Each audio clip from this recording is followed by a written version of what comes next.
Esta charla la empiezo explicando un poco por encima lo que son, a mi modo de ver, algunos factores facilitadores de la criminalidad que tenemos en estos momentos y que tiene visos de mantenerse.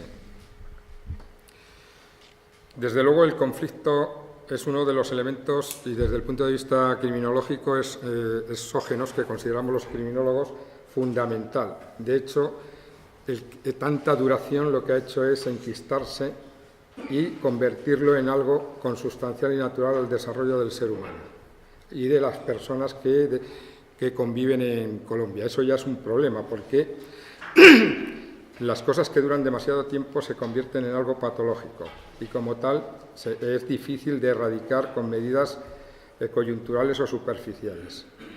Sí, y además tienen la oportunidad en el tiempo de complicarse con las relaciones locales e internacionales, que es lo que ocurre con el crimen organizado en este momento, después de 60 años. De hecho, es curioso que, y continuando un poco con la exposición de Rafael, me imagino que no he tenido la oportunidad de escuchar, pero ya empezamos en la década de los 40 con esos enfrentamientos de grupos por cuestiones económicas y políticas. Y ahí es donde empieza un poco el germen de todo este lío. Bien, el conflicto es un factor criminológico que lo que logra durante todos estos años es una división territorial con zonas de poder de los grupos, llámese FARC, lo que queramos. Se crean enfrentamientos entre personas y grupos. Se ha hablado aquí también del odio, que durante tantos años se enquista, difícil de resolver sin más. Hay una colisión de intereses de carácter económico, también difíciles de romper en el tiempo, porque se han hecho fuertes los grupos, porque no son grupos, a diferencia de, si se hubiera mantenido aquí el señor, le hubiera contestado lo de ETA. ETA es un tema, tiene un componente ideológico. Es verdad que hay grupos en Colombia que nacen con un componente ideológico, pero derivan a un componente de carácter económico. Es decir, lo que estamos hablando es de que son grupos, son organizaciones por y para el beneficio propio económico. No les importa ni el desarrollo humano, ni el desarrollo social, ni el desarrollo económico del propio país. Les interesa su propio desarrollo. Entonces, estos grupos se van desviándose del objetivo primigenio, porque no olvidemos que las FARC y otros grupos nacen con objetivos bastante, quizás en una primera instancia, lícitos, muy loables y que se apoyarían. Pero el devenir de los años lo que hace es que pierden la perspectiva y entonces desfocalizan el objetivo, que es de interés general, cuando hay esas presiones contra, pues, por temas de minas, por temas de ganadería, por temas de agricultura, etc. La realidad es que en estos momentos tenemos grupos que nada les interesa esas cuestiones. Por tanto, el conflicto es un elemento y un caldo de cultivo generador de todo lo que es la trama, todo lo que es las estructuras del crimen organizado en gran medida. Lo demuestran no solamente las consecuencias. El posconflicto no deja de ser una especie de consecuencia y de continuidad. Voy a intentar ir dando respuestas a las cosas que han salido aquí para que si sirve de apoyo. Lo que dice Rafa de las violaciones, efectivamente, lo que ocurre con el posconflicto es que hay un grupo humano que se desmovilizan, que son miles, pero que se han acostumbrado a vivir de una manera, no saben vivir en sociedad, no están socializados. Entonces, lo más práctico es incorporarse a los grupos delictivos, locales o no locales. O se van a otros grupos guerrilleros o a otros grupos narcotraficantes, que es lo que ocurre, porque no saben vivir de otra manera. ¿Qué ocurre con esto? No solamente se incrementa lo que es la masa delictiva, lo que son los grupos delictivos, que es complicar más aún la solución, sino que además no solamente es un tema de drogas, que es lo que más dinero da, las armas, se enlaza con el terrorismo. Hay relaciones internacionales que se apoyan y hay pactos, hoy por ti y mañana por mí. Por eso se hace tan complejo, sino que además se desciende a cargarse instituciones tan importantes y que son fuente y generadora de valores, como es la familia.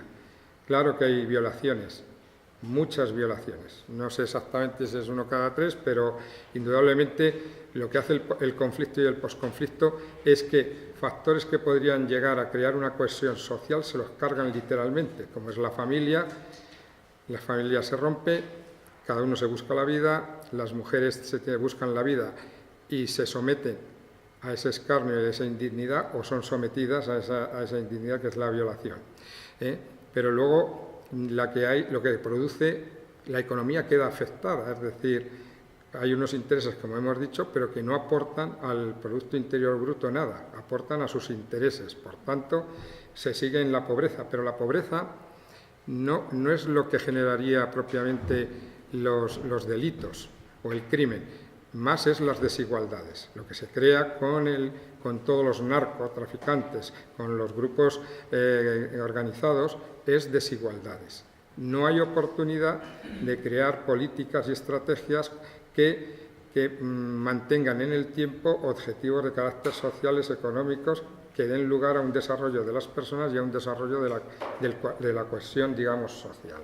Por tanto, el conflicto y el posconflicto, por eso el posconflicto es un tema históricamente importante, pero que si no se maneja bien puede volver a crear una situación peor coyunturalmente, que no sabemos lo que puede durar. Hay un paro del 10% y un desarrollo constante de un porcentaje, pero cuando vas y ves la realidad y haces una prospección, te das cuenta de que el trabajo informal es más del 54%, se sobrevive para vivir de un día para otro. Eso no ayuda al desarrollo del país, pero sí que ayuda a las conductas delictivas y a las conductas asociales, porque al final el ser humano tiene que sobrevivir.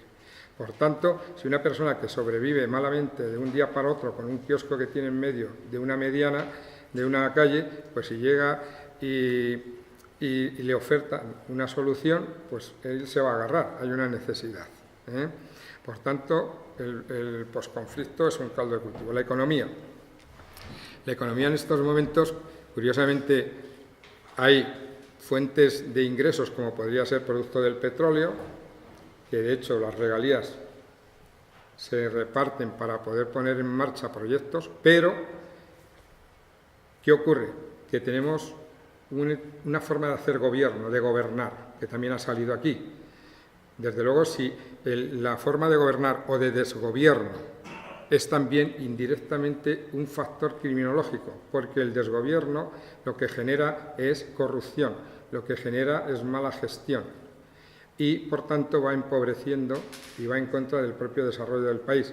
Eso deriva también en conductas delictivas o sociales, y las organizaciones criminales, lo que ocurre es que ante un desgobierno, lo público, lo que es el órgano de gestión público, es débil, es vulnerable. Por tanto, sin embargo, las organizaciones criminales están muy bien definidas, son estructuras económicas, son estructuras organizacionales muy potentes, porque tienen los objetivos muy bien trazados y tienen unas normas de funcionamiento que se respetan o se hacen respetar, cosa que no tiene un Estado cuando tiene un desgobierno.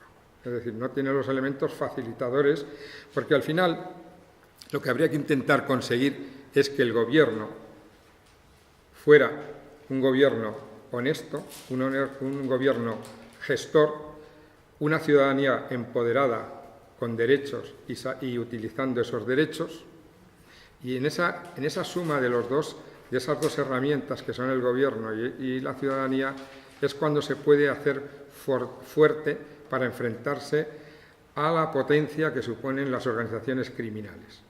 Esa es, por ejemplo, una de las grandes diferencias, desgraciadamente a favor de las organizaciones criminales y en contra de lo que son los gobiernos, en este caso el de Colombia, ¿no? Bien, también es verdad, la economía entonces tenemos de supervivencia en un alto porcentaje, no nos engañemos.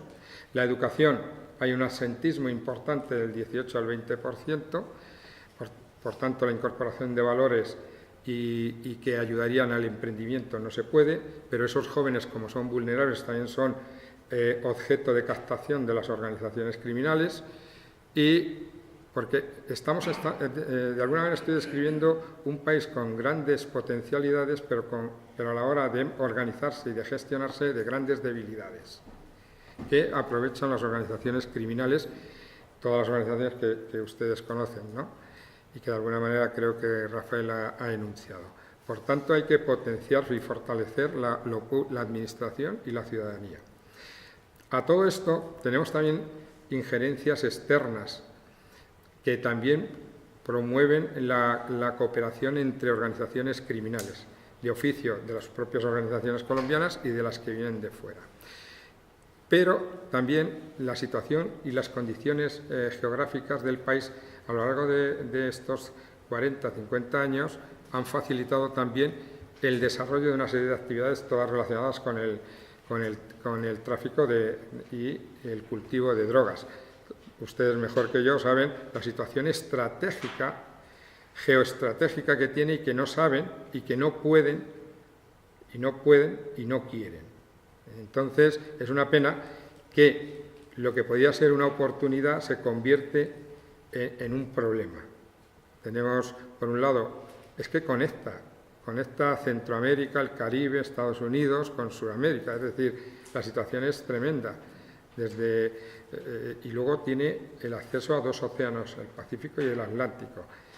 Estoy haciendo mención a esas cuestiones porque a veces el ciudadano se queda en la consecuencia que trae el resultado de las actuaciones criminales, que es el miedo. Pero también yo invito a que este grupo, aunque reducido, pero a lo mejor puede ser el mentor y el que propugne ideas hacia terceros, deberíamos de pensar exactamente quiénes somos, qué somos, dónde estamos, para qué estamos y si podemos ser fuertes. Olvidémonos del miedo que nos produce las consecuencias del delito, sino que vamos a aquellas cosas que de verdad nosotros podemos utilizar y potenciar. Entonces, no solamente son las condiciones geográficas, no solamente son la riqueza, es el propio individuo el que tiene que empezar a organizarse de otra manera y no someterse a las debilidades. Para eso tiene que haber una educación, tiene que empezar a haber un orden en las ciudades, porque las ciudades, se llame como se llame, Neiva, cualquiera de ellas, lo que son un reflejo es del desorden, de la falta de gestión y del poder que tienen las organizaciones criminales, ya sean internacionales o locales, todos son reflejos, no se ve organización. Entonces, las ciudades tienen que empezar a ser ordenadas, organizadas, porque esto es lo de la teoría de los cristales rotos, es decir, un coche está nuevo, pasas por allí y no haces nada, está roto y empiezan a romperlo todo el mundo. Una zona verde nunca pasa nada, está limpia, pero en cuanto ve un papel el siguiente echa papeles, pues así pasa con los países. Y Colombia es un ejemplo. Si no tienes las calles ordenadas, no tienes aceras, no tienes señalización, pero luego viene la impunidad en la que están sometidos por la corrupción las actividades y las prácticas de los grupos organizados. Claro, de eso se aprovechan. También sepamos que venimos de algunos momentos históricos de que, al igual que otros países de su entorno como El Salvador, Colombia ha tenido momentos de ser un país fallido, es decir, en el cual lo institucional, lo legal no ha gestionado el país, lo han gestionado indirectamente las organizaciones criminales, porque han presionado, han inducido y han influido en la toma de decisiones, por miedo, porque los han comprado a los políticos o por lo que sea, pero no han gobernado lo público teniendo en cuenta el interés general de la ciudadanía, sino el interés de los grupos criminales. Se me va el tiempo. ¿Qué ocurre con...? Eso es un poco así, rápidamente, una radiografía de allá. ¿Qué ocurre con estos grupos? Que estos grupos llegan a un momento y como organizaciones que son empresas económicas que tienen infraestructuras muy potentes, pues lo que hacen es que dicen, bueno, nosotros la globalización ha llegado a todos los efectos y ha llegado al crimen también. Es decir, los medios de comunicación, las tecnologías se han puesto a su disposición, pero no solamente las tecnologías y las comunicaciones, de la información y las comunicaciones, sino también que tienen tanto dinero que pueden competir y combatir los recursos que tienen las policías. Entonces, ¿qué hacen? pues que tienen también que se expansionan. Y en España se expansionan y lo que hacen es que a través de países terceros, como puede ser el norte de África o el centro de Europa, o directamente llegan a España y lo que hacen es que se ponen en contacto y crean células de colaboración, de cooperación. Y especialmente en tiempos pasados eso lo hicieron en Galicia, que fue una de las partes más débiles y también que ya tenían unos antecedentes relacionados con el narcotráfico. Entonces, ellos en España lo que han hecho es abrir células de coordinación y de trabajo, han abierto oficinas, unas oficinas que les sirven de parapeto y de infraestructura para poder traer la droga, para hacer el cobro, son oficinas de cobro, y ahí tienen personal tanto colombiano como puede ser español, y suelen ser gente de menores de 45 años y muy especialmente jóvenes. Y hay un problema para la policía, que es verdad que Colombia y España y toda Europa están coordinados y hay un intercambio de información, todas las agencias de inteligencia trabajan, pero este tipo de oficinas que hay en España son muy difíciles de localizar porque es verdad que ellos trabajan con bastante discreción, en el anonimato en la medida que pueden, ¿no? Entonces, cuesta bastante el romper este tema. Pero de todas formas, desde el año 2009 para acá, si vieran la prensa, se vería que España, Colombia, coordinados, sí que han conseguido desmantelar bastantes grupos, bastantes líderes aquí en España. Pero, igual que desaparece uno, aparece otro. Es decir, los líderes aparecen, porque además en estas organizaciones criminales siempre está esperando el siguiente para ser el líder, no hay problema, hay reposición. Hay reposición de líderes que además quieren un objetivo. En los políticos el objetivo es diverso, es contradictorio y extemporáneo. Sin embargo, en las organizaciones criminales esas características no las tienen, siempre son permanentes, cambiarán de lugar, buscarán el momento y el lugar, pero desde luego siempre están en la misma línea. Entonces, en España, ¿qué ocurre? Que hay dos aspectos de la percepción del colombiano en España. Hay una percepción y una literatura alrededor de todo el tema de la droga, que sigue habiendo esas mulas, esos muleros que vienen, desgraciadamente, a traer droga, están esas oficinas de cobro, que también cometen extorsión, secuestro y asesinatos en menor medida.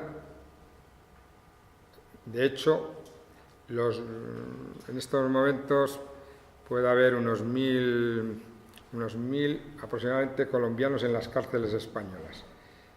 Comparado con los 400.000 que hay residiendo, pues nunca es un alivio, pero es un porcentaje.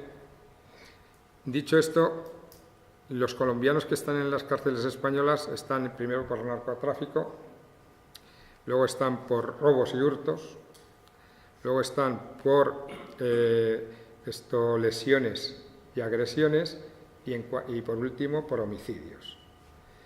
Entonces, pero vamos, el 60%, el 70% está por cuestiones de droga en la cárcel. Ahora bien, el perfil del colombiano en España es un perfil respetado por la ciudadanía española.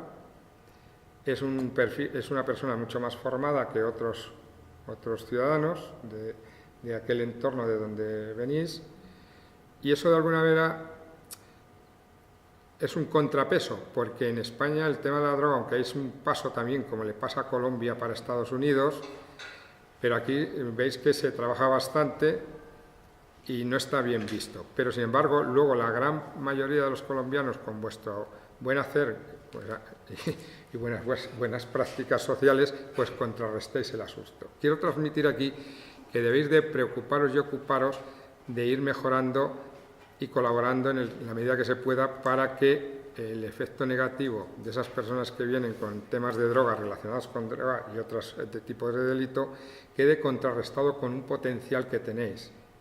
Y esto es una demostración de que hay gente dispuesta a luchar por esos cambios, ¿no? Entonces, ahí hay bastante, es un poco equiparable a lo que decía, que los que están en Colombia deben de creer más en ellos mismos y haber organizaciones que lideren y agrupen y potencien y empoderen a la ciudadanía. Si no, es tal el enquistamiento, es tal el potencial de las organizaciones criminales que con normas solo es imposible. La norma lo que hace, porque la policía, por ejemplo, el año pasado, y recuerdo ahora mismo, el proyecto Atenea que tuvo la policía, que logró poner en jaque a una serie de grupos de narcotraficantes, bueno, tuvo sus efectos, pero indudablemente esto es cortar la mala hierba y luego sigue saliendo la mala hierba. Hay que ir a por las causas, y las causas pasan por lo que he dicho anteriormente, por una cuestión de empoderamiento de la ciudadanía y del cambio de la actitud, de los valores, de los principios del gestor de lo público. De tal manera que el crimen organizado, como conclusiones, es un crimen organizado muy potente, muy bien estructurado, muy amplio en cuanto al número. Hay organizaciones que tienen más de 1000 personas trabajando de manera bien estructurada, tanto en Colombia como fuera. Tienen recursos y medios tecnológicos, tienen una infraestructura muy potente. Por tanto, no es cuestión solamente de segar la mala hierba. Hay que hacer otro tipo de actuaciones y ahí tiene que intervenir el cuerpo social en conjunto. Y básicamente eso es un poco lo que yo quería transmitir un poco de que tenéis que trabajar, que podéis, pero que hay unas infraestructuras muy potentes enfrente.